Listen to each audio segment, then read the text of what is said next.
Morning, everybody. If you would, please come on in and have a seat, and we'll begin our meeting. We're going to ask Chairman Jaspers if he would please open us up with a word of prayer. Let's bow our heads together, please.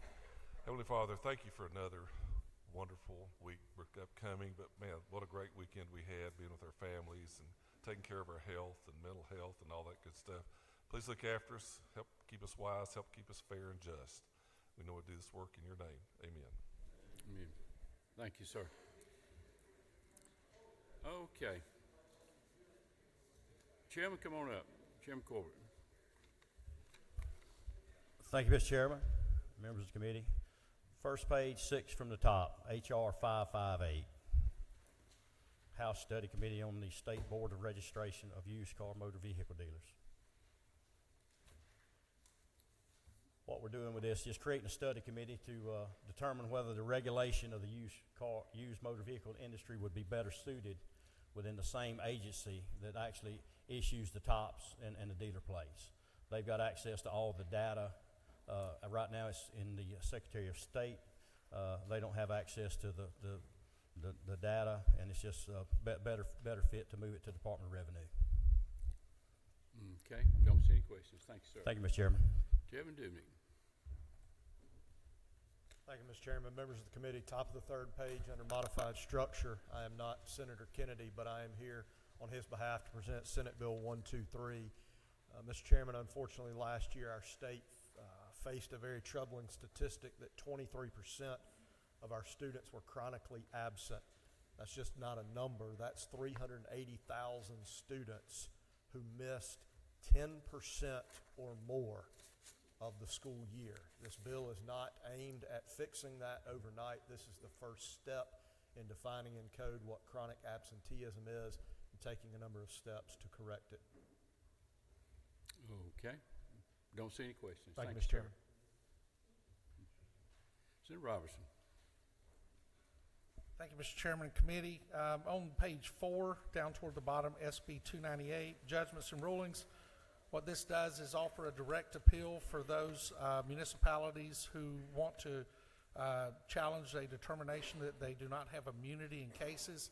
Currently, they have to wait until the trial's over before they can go back and appeal the question of immunity. In this case, would give them a single bite at the apple on the front end of the appeal process and expedite the process. Protects our counties and city governments. Okey-doke. Don't see any questions. Thank you. And I also have 99 and 100 on there that I'd appreciate any consideration on. Thank you, sir.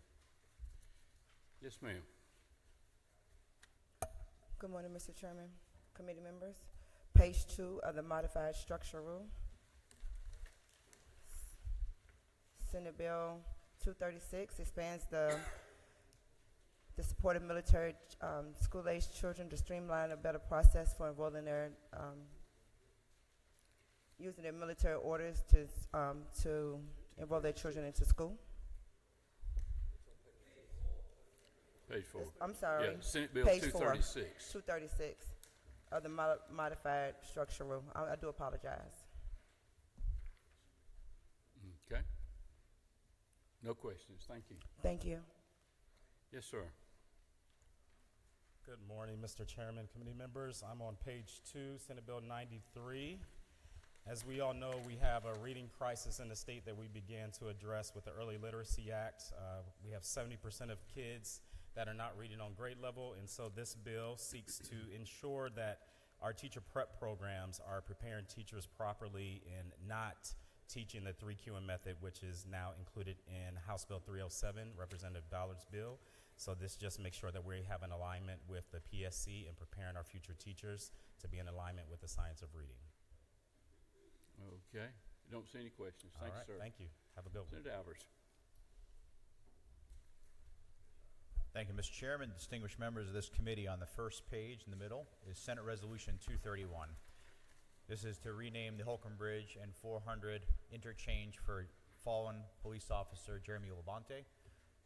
I would just like to mention that typically these will fall under an omnibus bill, and I'm going to ask this not be the way. This is the first and only person we've ever lost in the line of duty in the city of Roswell, and we want to be able to present this resolution to the family by itself, not in a big bill, in order to know how much that we care about them and his sacrifice for us. The next one is just down a few more on the first sheet, Senate Bill 9. Great work led by Representative Brad Thomas on making sure we keep deepfakes out of elections and other areas to keep our ethics straightforward. Okay. Don't see any questions. Thank on you this. so Thank much. you, sir. Senator, how you doing? Thank you, Mr. Chairman. On page 4, Senate Bill 241, middle of the page. This is a bill that's going to regulate how human remains are a method of disposition through human composting. This is to make sure that Noble, Georgia does not take place again. This is a being proactive rather than reactive to make sure that if this is ever done, that you're licensed and regulated and inspected. Okay, have a question. Representative Williams. Thank you, Mr. Chairman.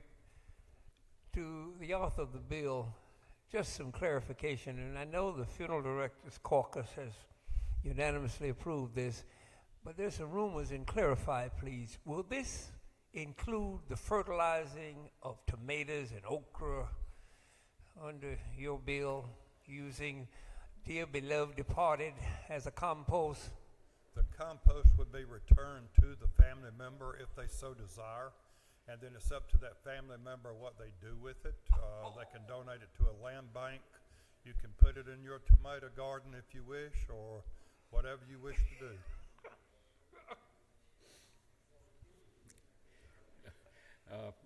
I think that's all on that line of questions there we got.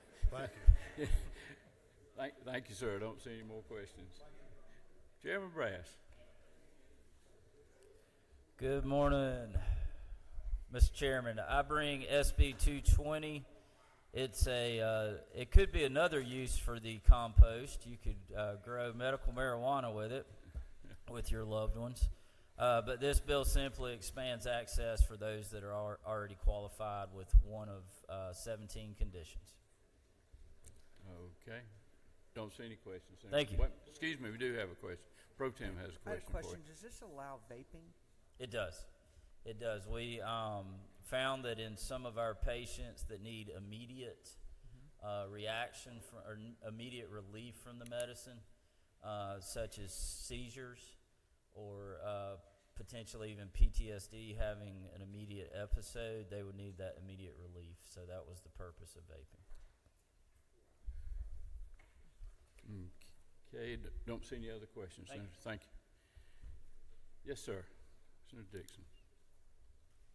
Good morning, Mr. Chairman, committee members. I've got two bills. On both of them are on page 2. The first one is SB 63, and it has to do with homeschool students and allowing them to take their advanced placement testing, their college placement testing at their residency school if they had chose to go to that school. The issue arose not from anybody under the Gold Dome. It was actually started a couple of years ago with families in my home county in Gwinnett that were homeschool parents started reaching out to me saying that they were having issues with Gwinnett and the school system. Some years they would allow the testing, some years they wouldn't. The years that they would, it would be at a designated location in one area in the county, and as many of you know, that's visited Gwinnett, our traffic, getting across Gwinnett can take over an hour depending on what type of day you're traveling. So parents would have to take off work to do this. What this bill simply does is, and what I believe are, these parents are paying their taxes locally and at the state level just like all of the other parents are that's going into the school system, so it's not a negative on the school system. They would still be a plus, I believe, but it would allow these students to take that testing at their residency school.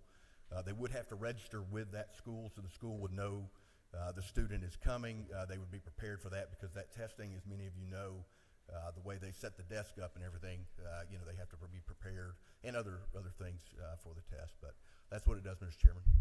Okay. Don't see any questions on that. Thank You have you. another one, too? Yes, I do. It's on page 2, SB 82, and it has to do with our charter school system in the state. In the past 5 years, there's only been one charter school approved locally here in the state of Georgia, with over 30 being approved at the state level. Other states, typically 90% of charter schools are approved at the local level, 10% at the state level. I believe it's more efficient that way, because they are, going to be, teaching the kids in that local area. Plus, it cuts the burden on the state in half. It's typically about $4 million for a state charter school, and then if it's approved locally, it's about half of that. What this bill does, it's got a carrot and a stick. If the local school systems approve a charter school within that year, they would receive an additional $250,000 for 3 years, consecutive years. After approving that school, if the school system denies two charter schools, if they've got students between 10,000 and 60,000, if they deny two charter schools and they're approved by the state later that year, they would lose their flexibility funding. And if it was a school system that was 60,000 plus, it would have to take 3 denials. Whip Park has a question for you. Thank you, Mr. Chairman. Can you clarify the penalties that would be imposed on local school districts? And do you have concerns that this is undermining local control? Yeah, no, I don't believe it is. I think that, the movement we've had in the state with more school options, I think that our charter school system is a unique option for children, and it does fit, many families and students, their education options very well. There's about 65,000 students that are enrolled in charter schools currently in the state, and I believe it's 21,000 on a waiting list. So there is a need, a demand for this. And I would say, that we're able to hold these schools more accountable than any other school system in the state. It's a 5-year charter, and if they don't perform, then they can be shut down. And can you speak to the penalties and the potential financial costs this would impose on local school districts? Yeah, it would just, if they were denied, it would do away with their flexibility contracts. Thank you. Leader Hughley, you have a question? Thank you, Mr. Chairman. To the author of the bill, I'm just trying to understand, we elect local school boards to make these decisions based on what's best for their communities. And Gwinnett is very different from Columbus, Georgia. And so you're telling me that if my school system did not find that a charter is in line with what we need in our area, and they go and the state gives them a charter, that our schools are going to lose funding? Is that what you're saying? If it was from 10,000 to 60,000 students, they would have to deny 2 that were later approved. Pro Tem has a question for you. I just wanted to ask a question to the senator. Is it not true that they would not lose one dime? What they would lose is flexibility that the state gives them in exchange for state priorities. Like, we have priorities that students achieve, that they have a good graduation rate, they have good school climate, all the things that go into whether or not they get the renewal of that flexibility contract. And what you're, I think, suggesting, we have since 2008 when we first passed state charter schools, that it is a state priority that students in Georgia have more public school options, and unfortunately that has not borne out at the local level. To take further the numbers that you cited, there have been 3 locally approved charter schools in the last 10 years and 56 at the state level. We're simply trying to encourage local school systems respond to our shared constituents who are begging for more public school options. That is correct. Thank you. Chairman Newton has a question. Thank you, Mr. Chairman. Is the goal, did you say it's $250,000 a year for 3 years? Is the goal of that, if that's the correct amount, is that to help offset some of the startup expenses as students begin to decide, or parents and students begin to decide which option is best for their student? Is that just to help offset some of those expenses of getting these schools started? That is correct. Yeah, That's so it's not $250 a year for negative. 3 years, is that right? That's correct. Okay, thank you, sir. Okay. Don't see any other questions. Thank you, Thank sir. you, Mr. Chairman, committee members. Senator Walker.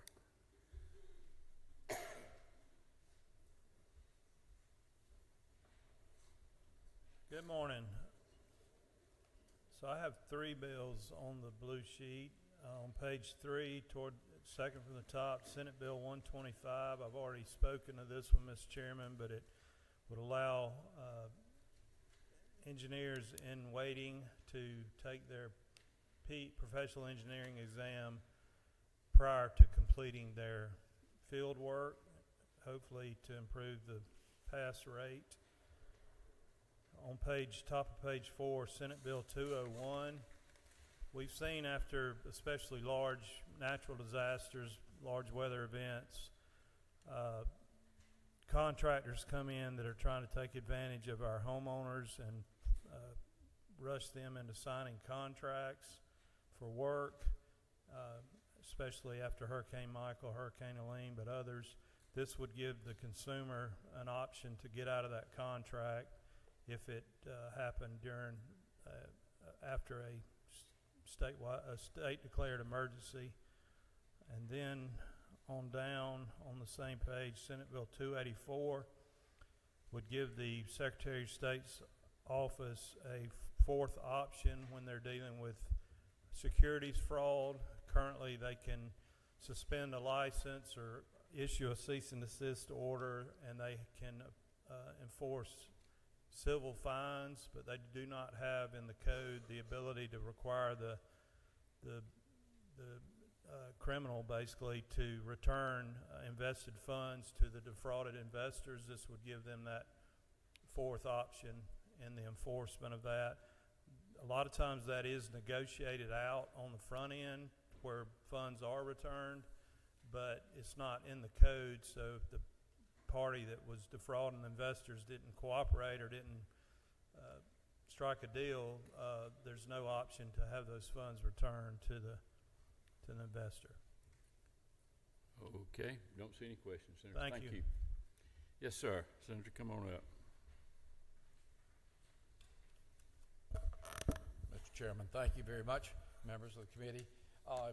Page number 2, 5 items down, is SB 46. It's entitled Government Serves the People, and what this is creating a service matrix for the departments that are in our state. This would use GTA as the administrative arm, and then each department would assign one person to report to them. What we're looking for, anything, anywhere from whole time. What's the response? We're looking at service to our citizens. And what happens is there's not really a measuring stick, and our idea behind it with them is to create a best practices for what's expected in turnaround. And many of the larger departments do a really good job because they have the resources. Your smaller departments don't. The other part that we have had conversations, I've met with them even after our last meeting, is this: we need to be aware that many people don't have internet, don't have access to the internet, and we need that service level to also be available. And that's one of the things that does not get measured really well. So that's the first one that's there. I said this is that we need service metrics. You can't manage what you can't measure. And we also have a physical note on it from that standpoint. The second one is at the bottom. Senator, you've already presented at 46 one Yes, sir. time. Yes, sir. You don't have to come but one time. One time? Yes, sir. I had such a good time, I wanted to Well, come we're back. always glad to have you, but it's not necessary to make another trip. But you're welcome to come anytime. And if you have a member who has a question, maybe y'all get together offline and you can talk about that. Good. Thank you, sir. Thank you, sir. I appreciate it, but it was so much fun, I wanted to come back again. Glad to have you anytime. Senator, come on up. Morning, Mr. Chairman, and ladies and gentlemen of the committee. The only reason I came by is because I missed y'all so bad. So and I noticed Senate Bill 12 has not been picked. It's on the lower end of not the bottom, but the lower end of your front page. It's a good bill, and I hope that you can get it on the floor because it did get modified over here in the House, and I need to make sure it comes back over to the Senate and we can adopt your recommendation and your changes. And I just ask for your consideration on that. It's one that's supported by not only the Georgia Chamber, the Metro Atlanta Chamber, ACCG, GMA, and I think it's a good cleanup on a court case that was settled with the Supreme Court. Good. No questions. Thank you, sir. Thank you. Okay. Do we have any members of the committee with a request?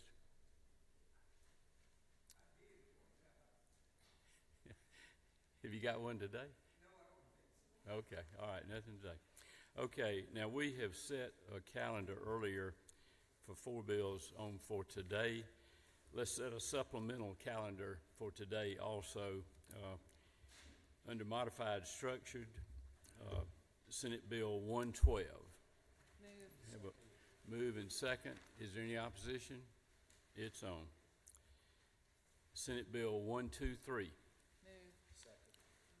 Moved and seconded. Any opposition? It's on. Senate Bill 149. Moved and seconded. Any opposition? It's on. Senate Bill 193. Moved and seconded. Any opposition? It's on. Okay, so that'll give us a total of 8 for today. I want to call on Chairman Leverett for an announcement. Just want to thank you, Mr. Chairman. I just want to remind everybody that the Subcommittee of Rules on Lawsuit Reform will meet today at 3 o'clock. We're going to take up Senate Bill 69. So I hope everybody who is interested in that bill will please attend. And I'll be in this room at 3 o'clock. Thank you. Also, the subcommittee will meet from 3 to 5, and then the full committee will meet upon adjournment or immediately thereafter to consider that bill, the full Rules Committee. So we need to see all of you back this afternoon. And then also on Wednesday, tomorrow, we'll have a full Rules Standing Committee meeting at 2 o'clock to take up Senate Bill 255, which is in the Rules Committee. And then we'll meet upon adjournment of the Rules Committee to set a calendar for the next legislative day. So we've got a lot going on, but there's a lot we need to get done. So thank you.